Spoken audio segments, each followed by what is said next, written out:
Assalamu alaikum YouTube көрүүчүлөр, жылкы сүйүүчүлөр. Сатууда туугандар, мына ушул кара кашка тай чыгат экен. Азыр маалыматын туугандар видеодон беребиз. Пароодо кара байыр экен туугандар. Бишкектен келиптир тай.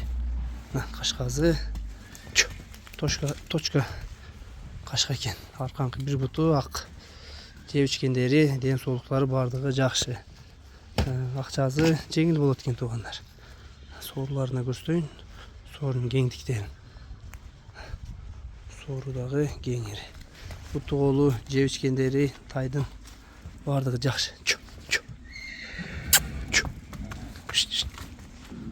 Uzunlukları butlarına buyuruza жооп тугандар ceviçkenine. Bazı 65.000 kemi olup. Adres Aksa rayonu Kerben şaharken. Номерлерди алдына жазып калтырабыз туугандар. Көкүрөктөрү дагы кеңири. Кара байыр, ушундай акчасы арзаныраак тай истегендер болсо туугандар көрөсүңөр. 65.000ден дагы өтүп берем дейт бир аз. Соорулары жакшы, жоондуктары. Кара кашка экен. Кыргызстан ичи туугандар жеткизүүлөр бар. Номерлерди ар дайымкыдай алдына жазып калтырабыз.